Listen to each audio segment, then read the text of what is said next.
Bismillahirrahmanirrahim. Assalamualaikum warahmatullahi wabarakatuh. Selamat pagi anak-anak. Apakah kalian baik-baik saja? Sehat ya kabarnya? Oke, Bapak rasa kalian baik-baik saja ya. Semoga Allah memberkati kalian semua. Oke. Sebelumnya apakah sudah lengkap? Oke, coba tengok ke kanan kiri. Apakah semuanya sudah lengkap? Oh, kiranya belum ya. Ini baru 38 siswa dari 45 siswa ya. Jadi masih kurang berapa itu? Masih kurang 7. Oke. Lumayan banyak sih, tapi oke lah. Kita tunggu aja sekitar 5 menit ya. Kalau 5 menit belum masuk hadir ya, kita tinggal terlebih dahulu. Ntar mereka bisa nyusul.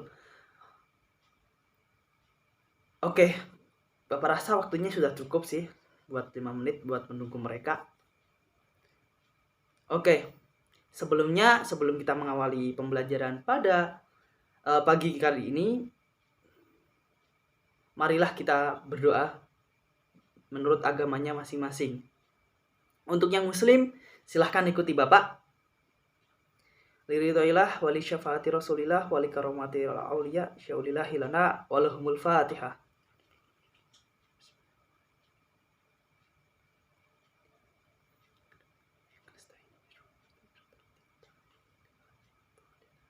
Bismillahirrahmanirrahim. Nawaitu talabul ilmi fardhu lillahi ta'ala. Oke, baik.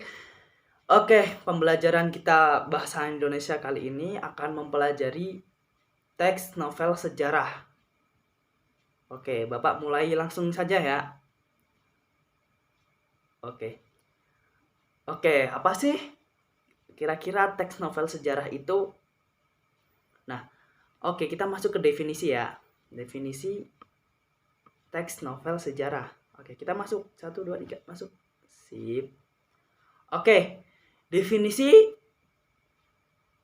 novel sejarah adalah karya sastra yang menceritakan mengenai fakta-fakta kejadian di masa lalu yang berisi peristiwa bernilai sejarah. Walaupun mengulas fakta-fakta dalam sejarah, novel sejarah juga berisi hal-hal yang berasal dari imajinasi penulisnya. Jadi, kaidah kebahasaan novel sejarah disusun sedemikian rupa agar mengedukasi sekaligus menghibur pembacanya. Teks dalam novel sejarah pun berbeda pengertiannya dengan teks sejarah. Oke, mungkin seperti itu ya definisi dari novel sejarah. Oke, kita langsung menuju ke unsur-unsur teks novel sejarah. Oke, kita masuk. Oke. Unsur-unsur dari teks novel sejarah sendiri yaitu yang pertama adalah unsur intrinsik. Yang pertama ada tema.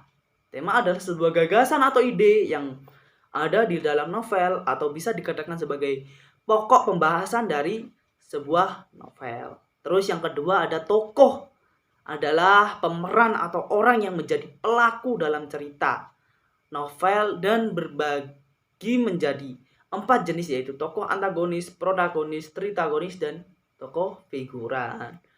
Terus yang ketiga ada penokohan. Penokohan adalah gambaran dari watak sebuah tokoh dalam novel yang merupakan watak dari tokoh yang ada di dalam novel.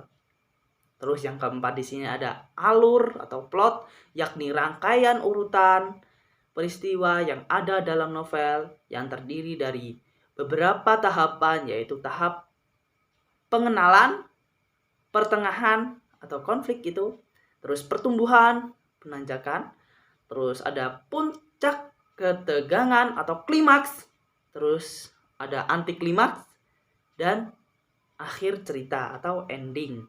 Biasanya kita menyebutnya koda. Selain itu ada 3 alur dalam novel sejarah, yakni alur mundur, alur maju, dan alur campuran. Seperti itu ya. Terus yang kelima ada latar belakang atau setting. Latar belakang atau setting apa sih? Yakni hal-hal yang berkaitan dengan tempat, waktu, dan suasana dalam novel. Nah, seperti itu. Terus yang keenam ada sudut pandang. Itu bagaimana cara pandang yang diberikan oleh pengarang dalam sebuah novel sejarah. Dan umumnya mempunyai dua jenis sudut pandang, yakni sudut pandang orang pertama dan sudut pandang orang ketiga. Seperti itu.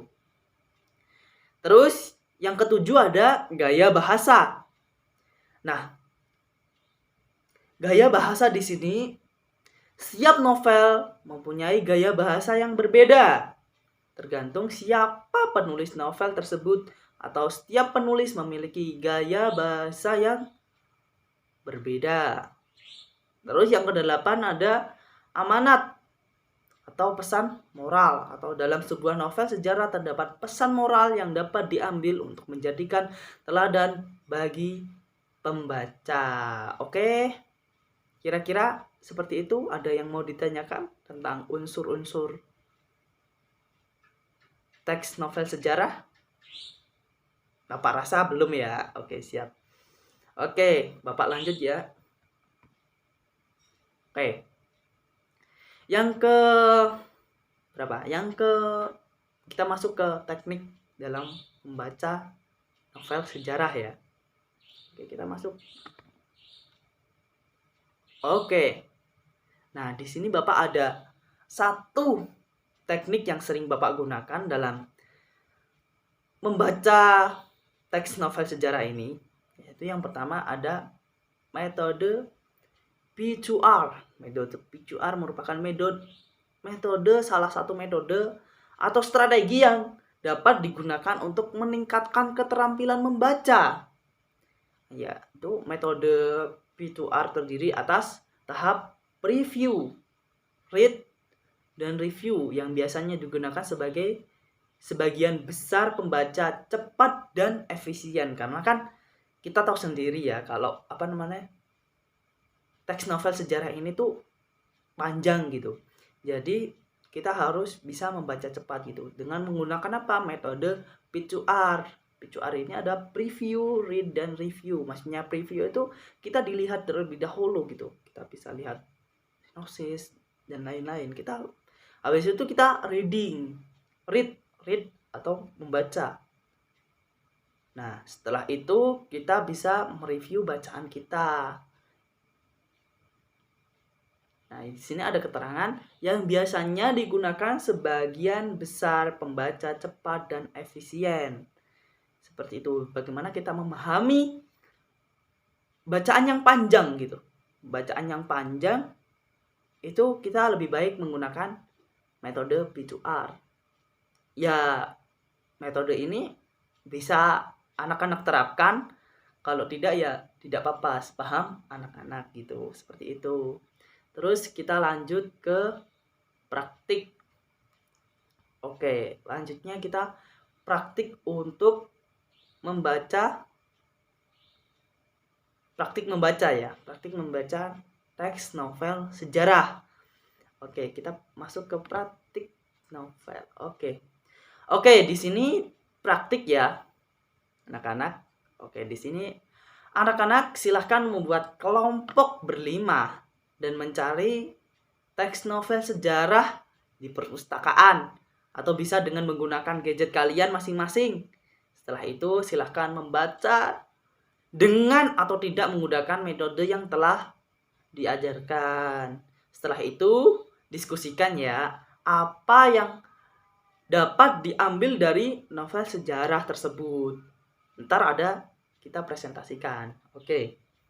Kira-kira kita dengan estimasi waktu membaca 30 menit kira-kira cukup? Anak-anak? Cukup ya? Cuma membaca teks novel sejarah. Oke. Ini sudah dibagi kelompoknya? Oke, belum ya?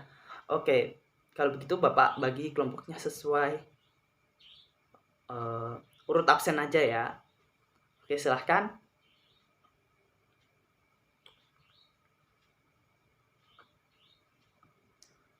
Oke, silahkan kalian diskusikan.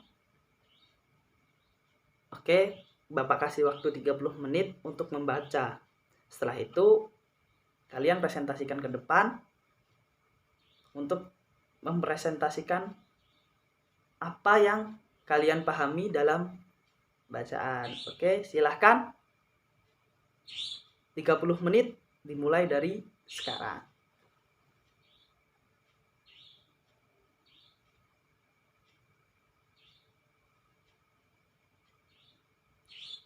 Oke, baik.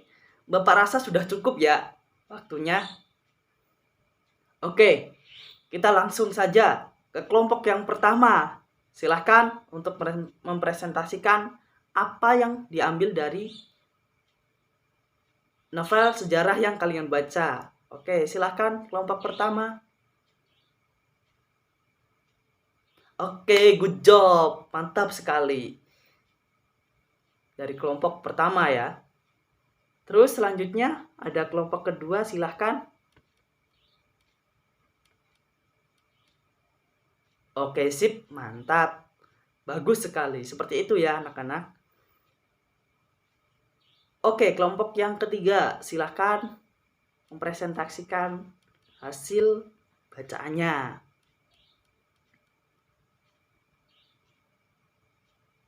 Oke, sip, mantap. Itu bagus sekali ya anak-anak. Terus kelompok yang keempat, silahkan. Oke, aplaus buat kelompok 4. Bagus sekali tadi. Oke, kelompok yang terakhir ya, kelompok 5. Silahkan maju. Oke, jangan mengecewakan ya kelompok 5. Pokoknya harus. Oke, sip. Mantap kelompok 5. Oke, seperti itu ya tadi anak-anak. Dengan menggunakan atau tidak menggunakan metode yang setelah Bapak ajarkan seperti itu. Oke, baik. Pembelajaran membaca kali ini mungkin sudah cukup. Teks novel sejarah. Mungkin untuk tugasnya silahkan kalian untuk membaca teks novel sejarah di rumah masing-masing dan ambil kesimpulan dari bacaan yang kalian baca. Oke, minggu depan bisa dikumpulkan. Oke, baik anak-anak, kita akhiri dulu pelajaran pada pagi hari ini. Sebelumnya, apabila Bapak ada salah, Bapak mohon maaf ya. Oke, terima kasih. Kita tutup dengan yang muslim ya, yang muslim kita tutup dengan bacaan kafaratul majlis. Bismillahirrahmanirrahim. Subhanakallahumma wa bihamdika asyhadu an la ilaha illa anta astaghfiruka wa atubu ilaik. Oke, Bapak akhiri wabillahi taufik wal hidayah wa ridho wal inayah. Wassalamualaikum warahmatullahi wabarakatuh. Terima kasih. Jumpa lagi minggu depan ya.